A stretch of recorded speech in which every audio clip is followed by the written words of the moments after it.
Welcome to the deep dive. Our mission here is pretty simple. Take your source material, cut through all the noise, and pull out the insights that really matter. Today, we're diving into You Can Heal Anyone by Frederick Dodson with a narration by Thomas Miller. And our goal for this deep dive, well, it's to explore the really extraordinary claims in this book. We want to unpack the author's unique view on, health, reality, our personal power. He touches on global events, the human spirit, really trying to figure out what it means to know yourself and your ability to heal. Yeah, what's really fascinating is how he just challenges so many conventional ideas. He makes you question things you might just take for granted about health, society, even what you're capable of. You'll see, it's not just about fixing a broken bone. It's a bigger picture, this philosophy of creation and having agency in your own life. Okay, let's get into it. Starting with something pretty recent, something a lot of people discussed. He talks about this move he made, right? He mentions moving in March 2022 from rural New Zealand to Orlando, Florida. And this was to run a reality creation course for about 50 people from all over the globe. And you immediately think, okay, why Florida? Exactly. Well, he says he picked it specifically because back then it was one of the only places without any COVID restrictions. So he could work in, quote, complete freedom and really push this strong message about health. Right, and here's where it gets really interesting, maybe even controversial for some. He deliberately held this event during what everyone was calling a dangerous, raging pandemic. Wow. His logic. If he truly believed people could heal rapidly, innately, then even a raging pandemic was nothing to fear. That was his stance. So the million-dollar question, what actually happened? Did people get sick? According to the source, no. Explicitly states nobody got sick. Not getting there, not during the course, not on the way home. And he notes the participants apparently loved being able to interact freely, no masks, shaking hands, talking close, hugging. He calls these health-supporting activities. Which he contrasts with the alternative, right? Yeah, exactly. He contrasts it with distancing from others and staying indoors without sun and fun, and then breathing into bacteria-laden masks, which he labels flat-out unhealthy. Okay, so this experience clearly shapes his larger views. Definitely. He comes right out and says he doesn't buy into the virus contagion theory or the media hype around a so-called pandemic. He gives examples like mentioning 5 couples he knew where one partner had COVID flu, but the other didn't catch it. And his own travels, being around sick people in different countries and never getting ill himself. So if it's not contagion as we typically understand it, what is it then? He believes contagion is a spiritual event. That's his term. Spiritual? How so? The idea is if you resonate with someone else's sickness through fear, worry, that kind of thing, then yeah, you can get sick. But if you don't vibrate on the sick person's frequency, as he puts it, you simply cannot get sick. And this extends to the media too. Yep. He says they can only create your reality if you let them and resonate with their message. It's all about resonance and frequency. Interesting. He must have had some thoughts on the differing approaches globally, like New Zealand versus Florida. Oh, absolutely. He mentions New Zealand's really strict lockdowns, even with, as he claims, few cases and 0 proven deaths. Then he contrasts that with media reports he saw about people supposedly dropping dead on the streets in Florida because they were too lax. And he didn't believe those reports. Not at all. He thinks the media portrays things many times more negatively than they actually are, calls it a fear-based propaganda and agitation machine that rarely offers anything truly valuable for real life. So his argument is, if it were a real raging pandemic, you'd see widespread death, people, animals, homeless people dying in the streets, cashiers, frontline workers, they'd be the sickest group. He says none of that was actually happening. He even brings up those early pandemic propaganda videos that came out of China, claiming they later turned out these were actors. Okay, that's a strong stance on a major event. And it seems to lead directly into the core message of the book. It really does. The title itself, You Can Heal Anyone. He says, look, if you really knew yourself, this wouldn't sound strange at all. If you think it's ridiculous, well, then you just don't know yourself yet. That really forces you to think about how you see yourself, doesn't it? He contrasts different views of humanity. Like some people see humans as just, a clump of meat or cattle to be exploited. Yeah. Just biological machines. Right. But others see humans as this incredible miracle, a creation of genius, something mysterious with a spirit that lives on. And he's clearly in that second camp. Absolutely. He says, you are not a human creating a spiritual experience.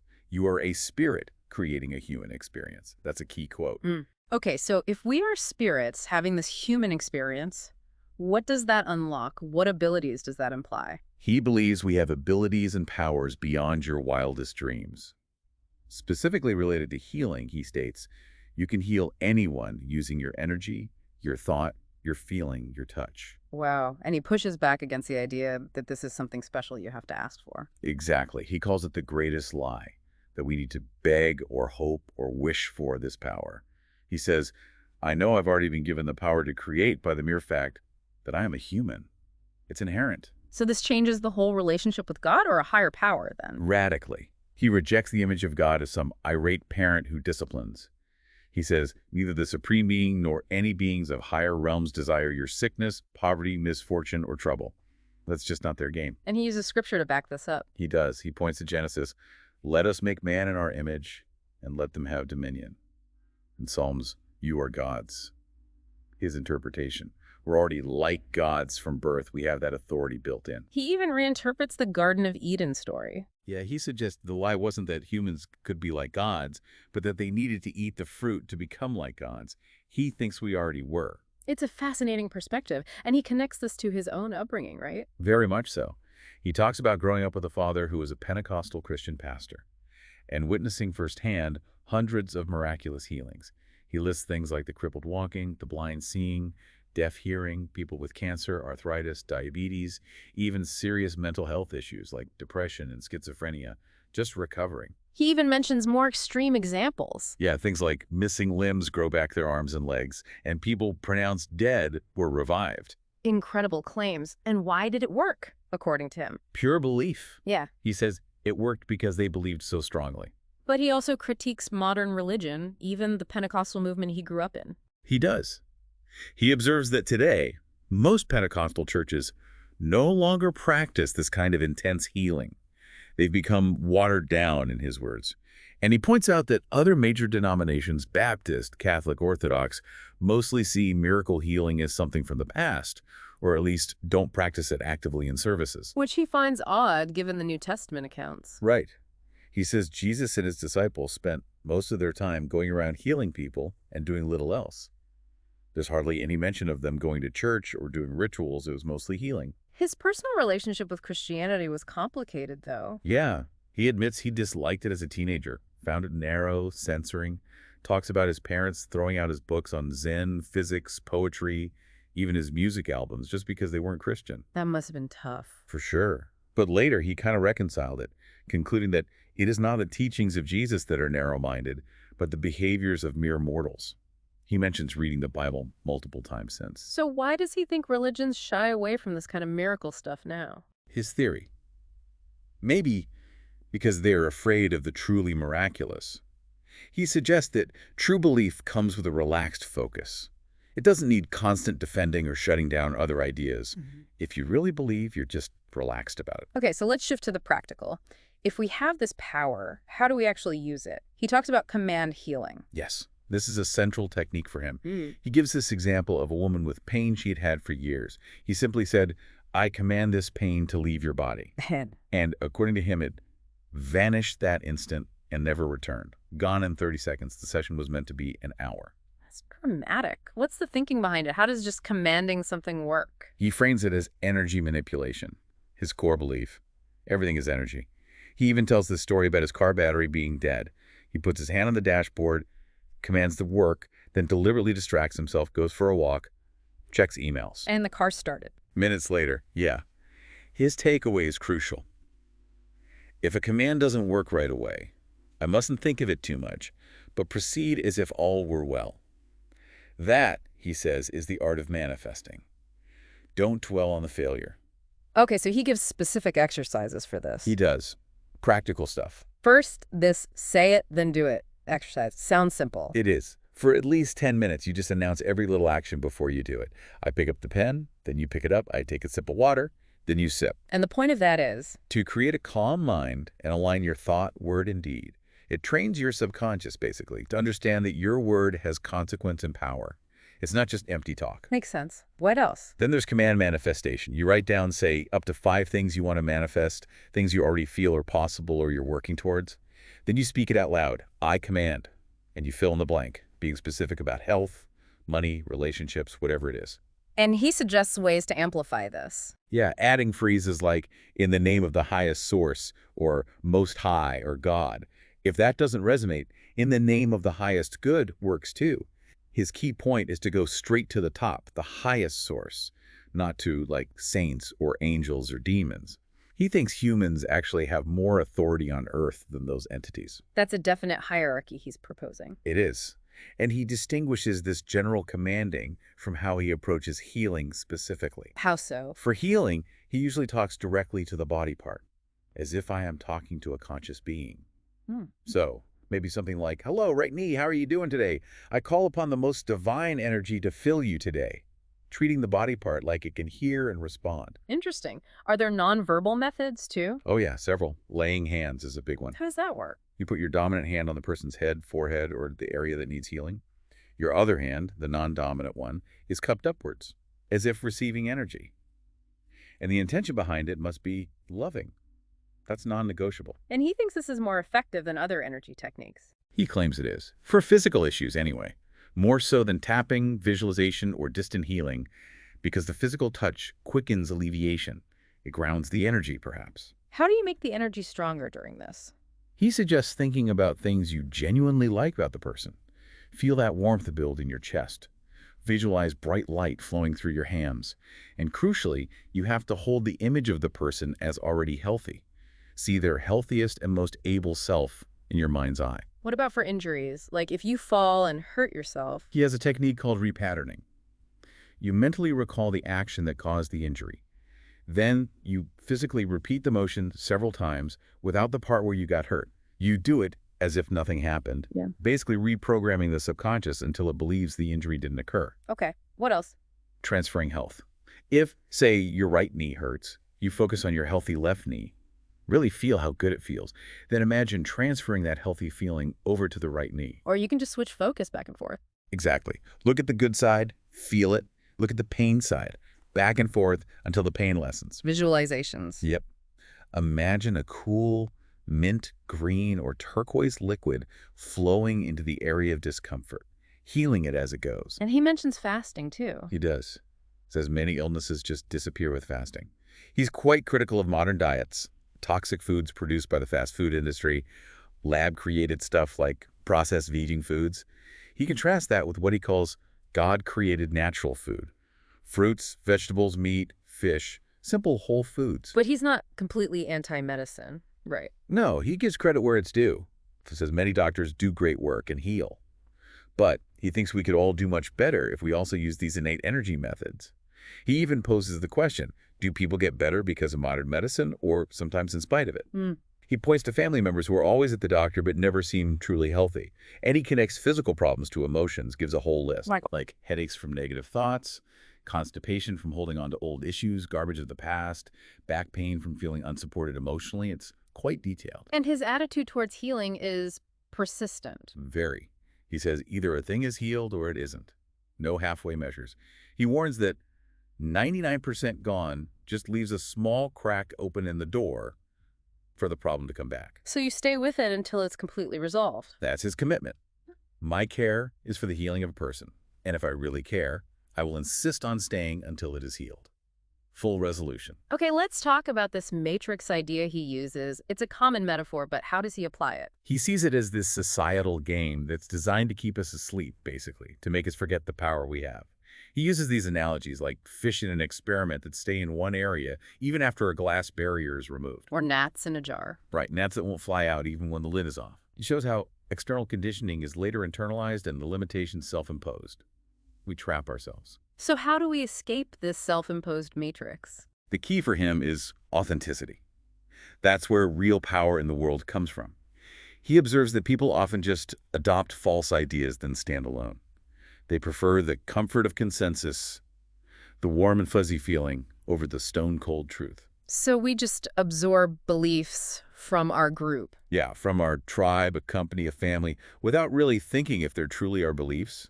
He suggests a way to check this. A thought experiment. Ask yourself, if you were on your own, which beliefs would you no longer hold? Which activities would you no longer do? Which foods would you no longer eat? It's not about being a loner, though. No, not at all. It's about choosing to be around people around whom you can be yourself. He even suggests taking, like, vacations from your normal social circle just to see what habits drop away. He realized he didn't actually like avocados that much after a month away from home where he usually ate them. They weren't part of his authentic self. Ah, okay. And this ties into his idea of disillusionment, which sounds negative, but he sees it differently. Completely differently. He says, yeah, the world is an illusion, and pretty much everything on Earth is, to some extent, tainted. Hmm. As you become more aware, you start to see that external things, brands, celebrities, even some education or medicine, are non-genuine, unsubstantial. They don't actually increase your energy or ability. He gives examples. Lots. Brand names offer fake status. Celebrities are fake idols. Schooling can teach fake knowledge. Pharma gives fake medicine. The beauty industry sells the illusion of beauty.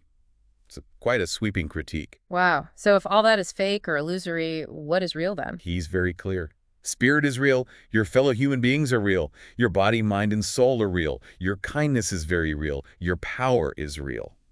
The whole point of all the fakeness, he argues, is just to make you forget your power. So disillusionment isn't depressing, it's liberating. That's exactly his point. It may seem scary and negative, but it is very positive. Yeah. Because it helps you quit wasting your time with or investing your heart in things unreal. Yeah. And then you can get on with a process of spiritual and physical refinement. Focus on what matters. He talks about balancing the mind and heart, too. Yeah, needing a tough mind for skepticism, filtering negativity, dealing with business, but also a soft and open heart to let the positive in, especially for healing.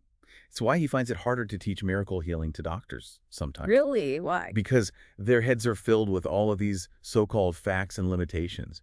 He finds that simple or supposedly uneducated people can be more receptive Why? because of naive belief and having no intellectual filter getting in the way. They just believe it's possible. Let's get back to some specific stories. He shares a personal one about teaching English. Yes, a really pivotal one from when he was 21. He was teaching a woman in her early 50s who'd had a headache for 10 years. He first guided her through a meditation, feel the pain, merge with it, dissociate, visualize health. And the headache mostly eased off. Mostly, but that wasn't good enough for him, was it? Not at all. He thought mostly gone means it can easily return. He wanted 100% healed. So what did he do next? He asked if he could touch her head, placed his right hand on it, left hand cupped up to receive energy, and then he hummed, directing energy into her head. Then he just declared, it's gone. It's completely gone. Why was it? She was apparently stunned. And yes, the headache did not return in the days that followed. Complete resolution again. He also talks about group healings at that Florida seminar. Right. They broke into small groups, maybe 8 to 10 people. One person would present an issue, and the others would lay hands, pray, and speak commands. He says he got about a dozen voluntary reports back from those sessions. And these reports showed a range of experiences. A huge range. You had Anna with breathing problems and paralysis, who visualized a parallel universe version of herself without the issue, felt a click, and could breathe deeply. Okay. Then Amju with a stomach infection. She took a light pill, maybe a placebo, to trick her subconscious, then mentally became someone without the issue. Symptoms vanished instantly. Wow. What else? Summer Anonymous healed a bladder infection in minutes using breathwork, colors, and hands-on. Same person cured insomnia by changing their belief about missing out on things while asleep. So belief changes were key there. Seems like it. Aaron reported his vision improving, starting to ditch his reading glasses after group healing. Then there's Aisha's story, which sounds incredibly intense. Yeah, extreme post-C-section pain. 247 meds didn't work. Hallucinations, body shutting down. Doctors couldn't find a physical cause. And her mother helped. Her mother flew in, ballisted water with prayers, made her drink it, and just kept reinforcing that she didn't owe anyone anything, didn't have to do anything she didn't like. And that worked. The pain subsided, hallucinations stopped, she left the hospital within a week. Aisha's conclusion was her soul was starved of loving kindness, and her mother's unconditional love healed her. Amazing. Any others that stand out? Someone healed chronic tailbone pain from a fall during pregnancy pain that persisted through 4 more pregnancies. It healed when she mentally replayed walking down the stairs safely, not falling. Another person healed their father's severe neck pain just by putting hands on him and visualizing it gone. Even kids getting involved. Yeah, Lita's story about her 6- and 8-year-old kids. The son healed his own high fever with a crystal and rest, then helped his sister heal herself when she caught it. He also apparently used intention and healing hands on a leafless rose stem, and it sprouted new stems without water or soil. That's quite something. And Omran, with severe neck and back pain, like a 9 out of 10, did something called reconnective healing for an hour. Felt energy flow, his head moved involuntarily, and the pain dropped to a 2. So group sessions can be powerful. He thinks they can work more quickly than solo efforts. Imagine a whole family focusing healing intention on someone in the hospital. He sees far-reaching implications. But he's honest that it doesn't always work, right? Yes. Importantly, he acknowledges failures. He talks about teaching a class once while really sick with the flu himself, and he didn't instantly recover, though he pushed through. He shares another story about badly spraining his foot. It turned purple, but the pain eventually receded after about an hour without medical help. So it's about acceptance, too. It seems so. Yeah. He says being at peace means you are at peace either way. He's seen death defied, but also seen death not defied and spiritual healing not work. He stresses staying open, not being bound by just one method or ideology.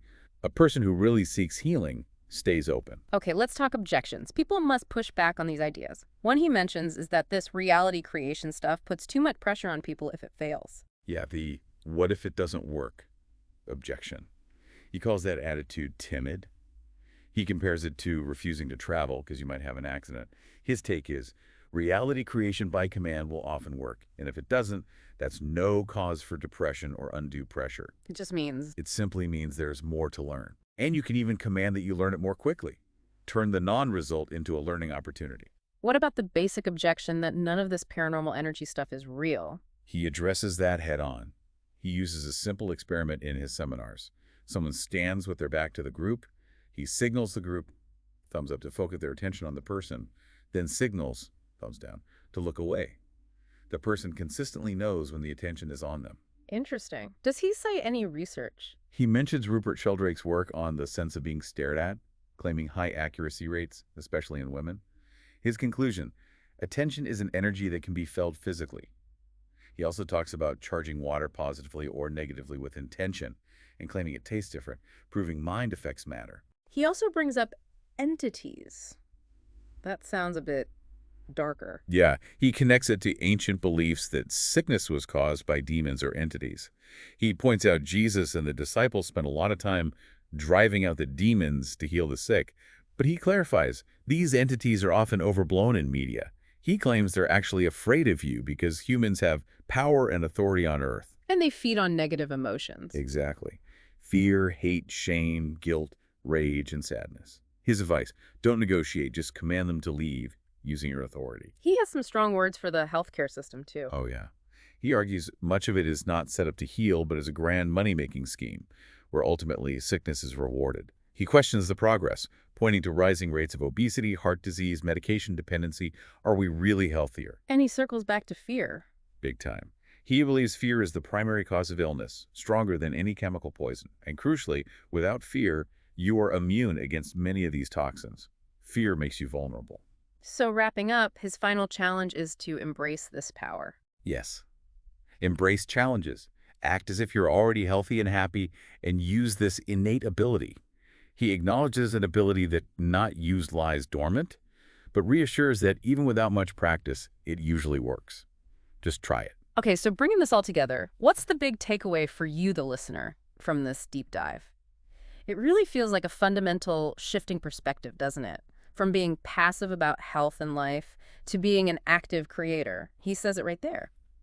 You have the ability to speak over your reality, and through your word, your speaking, your belief, your authority, and your love, make everything better just by speaking. It's not about getting this power. It's about realizing you already have it. Remember that analogy he used? The land is your land, and it goes on for many miles, and it's easy to find anything there. It's already yours. So it really prompts the question, right? If you have this power, how much of your life is still run by outside stories, limiting beliefs, or just worrying about what others think? Yeah. And maybe the most compelling thought he offers is that the goal of the game is to awaken to what's real. That really sticks with you. He warns, if you are unwilling to question or release any of your beliefs, you are your own greatest prison warden. You keep yourself locked up. Powerful stuff. So after all that, what really jumps out at you, what resonates, or maybe what challenges you the most, we'll leave you with one final provocative thought from the author to mull over. You are expected to stop the storm. Think about that. What storms in your own life, big or small, might you be waiting for someone else to fix when maybe, just maybe, you have the power to command them yourself?